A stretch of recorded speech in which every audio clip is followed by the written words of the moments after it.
आज बराघाटी के सुनाई विधानसभा क्षेत्र में आशीष हल्दर ने निर्दलीय उम्मीदवार के तौर पर अपना नामांकन भरा।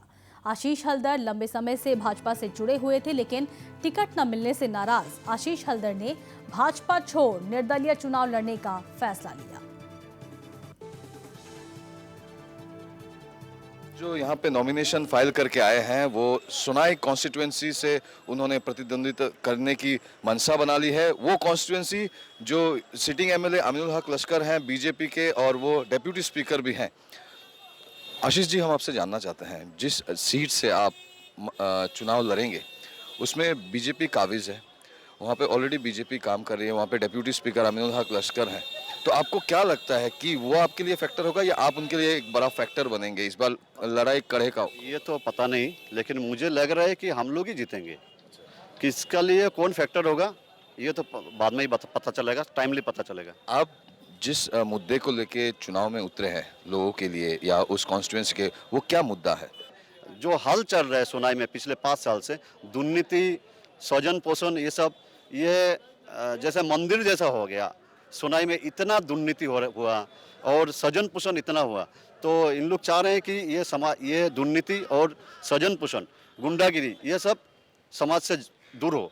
तो इसीलिए इन लोग मुझे प्रेशराइज किए कि आप चुनाव खेलना पड़ेगा। तो मैं बीजेपी का साथ था, तो बीजेपी इन लोगों का बात था कि आप खेलना ही है।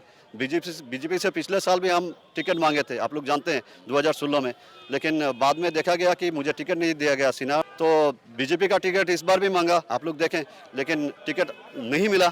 मैं बीजेपी से चुनाव जब लड़ूंगा तो बीजेपी से लड़ नहीं पाऊंगा, मैं इसीलिए बीजेपी छोड़ दिया, प्राथमिक सदस्य भी छोड़ दिया।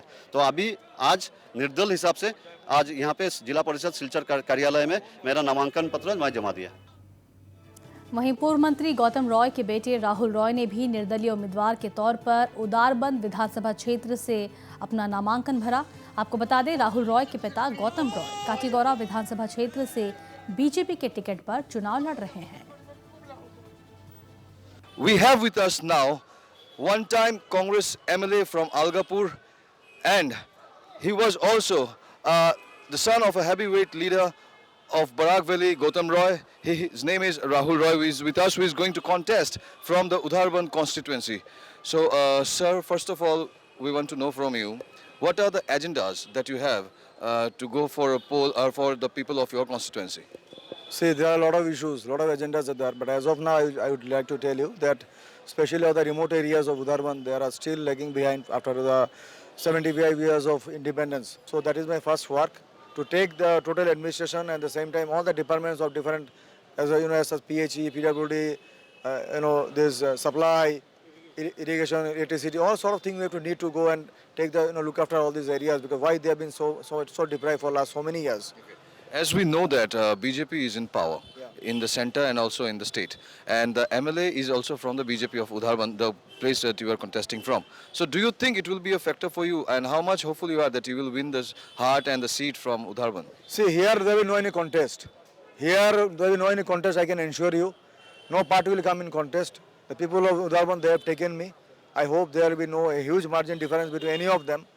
So we only know the victory, and there will be 100% victory of us. Thank you very much. So we had a talk with Rahul Roy, who is going to contest from the Udharband constituency, where the sitting MLA was from the BJP, and Mihir Kanti Shom. You are watching Northeast Live. I'm Vikram Sarkar with camera person Vidyut Das from Silchar.